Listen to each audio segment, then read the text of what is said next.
Lying, gossip, and envy often feel like a free sample. In the exact moment we act, they feel costless and even pleasurable. Nobody stops us to hand over a physical bill before we act selfishly. Because we don't face an immediate penalty, we naturally assume the transaction is closed. We took what we wanted, the alarm didn't ring, and we walked away clean. But the absence of a visible price tag doesn't mean an action is free. It simply means the true cost is being logged somewhere we cannot see. Human morality operates like a hidden running tab. Every minor, seemingly harmless act of selfishness is quietly added to an unseen ledger. A calculated lie to save face, a silent moment of intense envy, a sudden burst of unchecked anger. What we perceive as getting away with it is actually blindness to an escalating debt. This ledger-style chart illustrates the economic principle found in Romans chapter 6.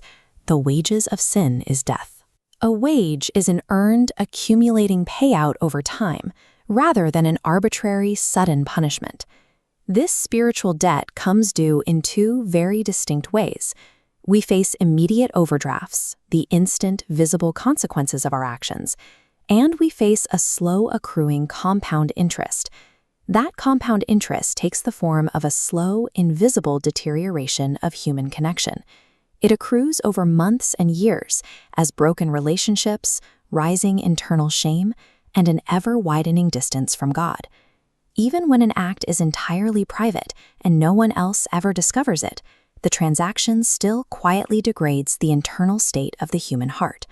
If the heart itself is what is being degraded, then no amount of external rule following can repair the damage.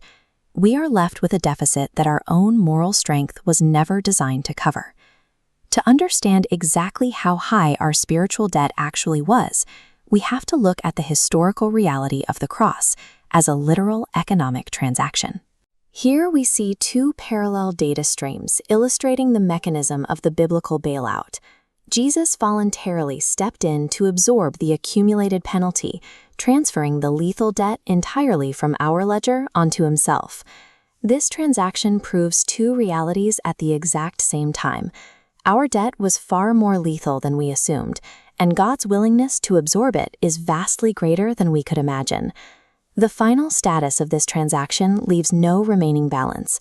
The debt is completely paid in full. True divine mercy is not God ignoring the ledger and pretending the debt didn't exist. It is God enduring the devastating cost himself so we wouldn't have to. Once that debt is cleared, the immediate logical question surfaces.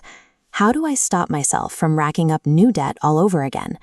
The instinct is to fall into the trap of sin management, an exhausting, white-knuckled attempt to avoid doing wrong purely through sheer willpower and rigid rule following. The psychological paradox of rule-keeping is that focusing entirely on trying not to sin keeps our mind fixated on the sin itself. It guarantees we will eventually fail. The biblical response to sin isn't about working harder to manage our behavior. It is about a change in what the human heart actually finds attractive. True freedom requires abandoning our obsessive self-auditing and recognizing that human willpower is entirely insufficient for spiritual transformation. Jesus outlined a new behavioral economy in the Gospel of John, stating, "If you love me, keep my commands." Notice the specific sequence. Love must come first. Obedience is the secondary byproduct. As a person begins to comprehend the magnitude of the debt God paid for them, their affection for him grows, which organically rewires what they crave. This flowchart shows a cascading effect. Knowing God's heart leads to loving him, which leads to wanting to please him, making sin lose its appeal. While not instant perfection, our focus changes. We choose what pleases God, treasuring him more than temporary selfish pleasures. We can permanently discard the view of the Christian life as an exhausting attempt to avoid a penalty. The absolute best defense against sin is never the constant fear of breaking the rules.